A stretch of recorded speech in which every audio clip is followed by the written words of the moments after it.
Claro que uma das formas de dispersar energia é pelo calor, e esse também é um ramo da física bastante complexo, mas extremamente importante para o mundo moderno. Afinal, controlar temperaturas ideais para determinados processos pode significar maior eficiência e menor consumo de energia. Mas essencialmente, como isso funciona? Primeiro, precisamos nos perguntar: o que é calor? Quando temos um dia quente, o que provoca essa sensação de calor que sentimos? A resposta está no nível atômico, pois é lá que tudo acontece. Os átomos não ficam parados, na verdade eles estão sempre em movimento, e é esse movimento que gera a sensação térmica. Então significa que quando está frio, os átomos não se movem tanto. Nisso, os átomos começam a se mover muito devagar e se colidirem em uma velocidade muito menor do que comparado em um momento de calor.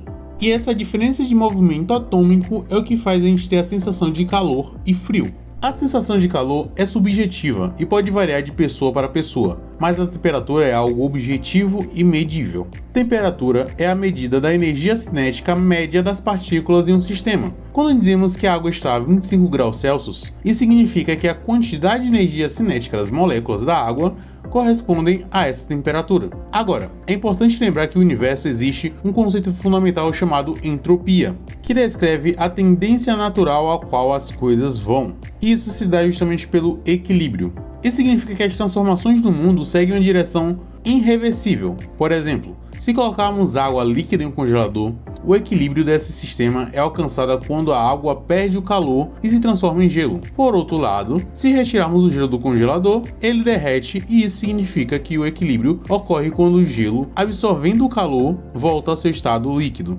Essa transmissão entre o estado físico é resultado da mudança da estrutura molecular da substância, que ocorre com o aumento ou diminuição de temperatura. Assim compreendemos que o calor, a temperatura e a entropia são profundamente conectados no funcionamento do universo e em nossas vidas cotidianas. Vamos voltar para o seu parente eletricista, pois agora ele vai te ajudar a lembrar de alguns conceitos que são bem importantes. Já falamos sobre energia, mas agora não vamos tratar daquela energia em geral, e sim da energia elétrica, que é definida pela quantidade de elétrons em movimento. A energia que vamos falar agora é basicamente a energia do seu celular. Claro, vamos deixar o exemplo da queda livre de lado, por um tempo. Computadores, celulares e aparelhos de ar-condicionado têm uma coisa em comum: eles necessitam de elétrons para funcionar. Esses elétrons são o que formam a corrente elétrica que conhecemos. Para entendermos isso, imaginamos uma fileira de elétrons passando um do lado do outro, como se empurrasse um ao outro para a frente. Um conceito que nos ajuda a lembrar disso é basicamente a fórmula I igual a V sobre R, onde I é a corrente elétrica, ou seja, a quantidade de elétrons que passam por um condutor.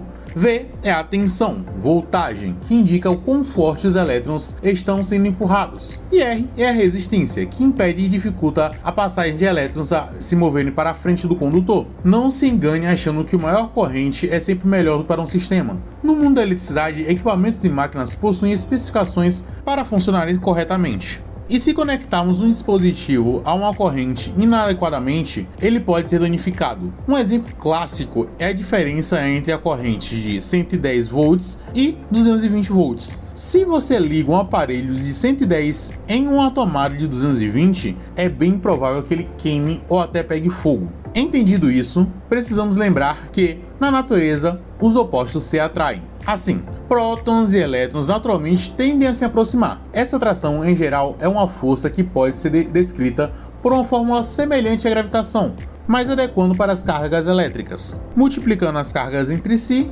e dividindo pela distância entre o próton e o elétron. Podemos determinar a intensidade dessa força, que pode ser maior ou menor dependendo das cargas e da distância entre elas. Como existe uma força ao redor dos elétrons que ficam transitando e atraindo alguns outros prótons, é formado algo que chamamos de campo magnético.